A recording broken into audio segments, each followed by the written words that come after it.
The year started with images of Australia's bush burning.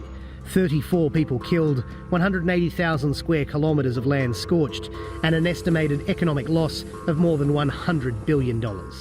An inquest revealed that the climate crisis was a major cause, and since then calls have grown for Australia to take more drastic action to fight global heating. Climate action is a tough sell in Australia. Fossil fuels account for 85% of global carbon emissions, and coal is an industry worth more than $19 billion to the domestic economy. A sum not lost on Prime Minister Scott Morrison. Speaker, this is coal. Don't be afraid. Don't be scared. The Treasurer knows the rule on crops. It's coal. Australia seems to be playing a double game. New renewable projects saw record investment last year worth $4.3 billion. But in the Hunter Valley, 2 hours north of Sydney, 14 coal mines are slated to be opened or expanded. It's this region that really shows the paradox in the Australian energy debate. This is Newcastle, the gateway to the Hunter and home to the world's busiest coal port, exporting around 160 million tonnes per year. Now, after 2 centuries of mining this stuff, what they call black gold, the local government is looking to turn the area into a renewable energy hub. 1 in 5 homes in Newcastle now has solar panels, and the local government powers itself entirely from this solar plant on the site of an old coal mine. Deputy Mayor Lachlan Guselli says the opportunity to transition away from polluting energy sources is too great to miss. Part of the argument is just a simple economic one. We know that this transition is occurring. We've seen the volatility in mineral prices that is impacting the city, and we've seen that over the last few years with the end of a mining boom. We know that the global community is moving, and so it's no good just rejecting the change. I think it's really important that we look to the opportunities and to play a role in shaping what comes next.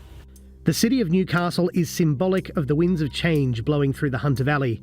The region is now classed as a renewable energy zone by the state government, opening it up to $32 billion in investments in new renewable projects. The plan is to replace coal-powered electricity and reduce prices for consumers. It also has the potential of unlocking new markets for local industry in wind and solar power. There is enormous potential for a city like the city of Newcastle. We've got a fairly young demographic. We're also a fairly entrepreneurial community. We've got the historical background in heavy industry and have a phenomenal legacy in terms of manufacturing amazing products that we can sell to the world. The transition will take time. The Hunter Valley's power plants will shut down over the next 15 years. The question is, will the transition be quick enough for one of the largest polluting industries in one of the most dramatically exposed climates? To put it simply, the state of the planet is broken. Dear friends, humanity is waging war on nature. This is suicidal. Nature always strikes back, and it is already doing so with growing force and fury.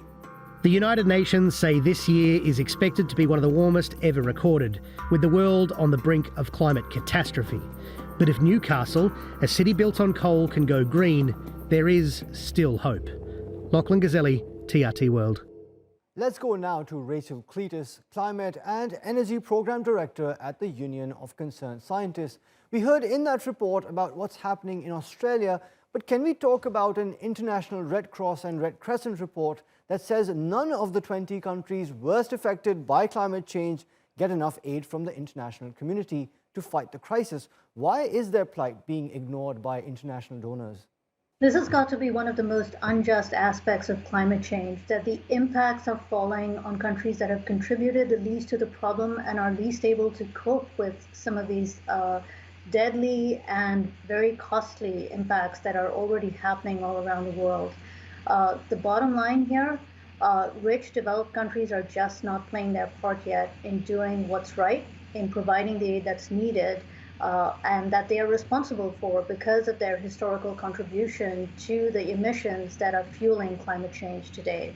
We need better international agreements that will enforce commitments from rich developed countries to help these developing countries that are in crisis right now.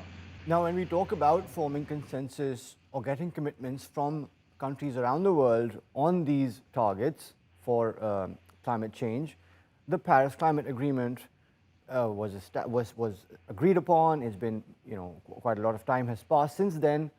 What have we accomplished since its agreement? Well, here's the reality, and this is very sobering. We've continued to see global emissions rise since 2015. Not only that, I'm here in the United States, and the US just formally withdrew from the Paris Agreement under the Trump administration.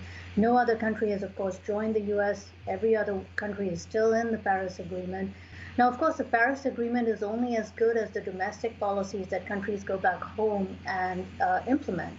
It was always meant to be a very flexible agreement. There's no top-down mandate, no world authority that is going to force any country to do any one thing, but they have to live up to the commitments they've made under this international agreement. And that means here in the US, for example, we have under the Trump administration retreated and lost 4 years of climate action, which is a very, very damaging thing, of course. So now's the time to double down and recommit to actually the goals that countries agreed to under the Paris Agreement. We have the framework. It's a very valuable framework. It was then and it still is the framework that we need for global action. And now countries need to just deliver on those commitments.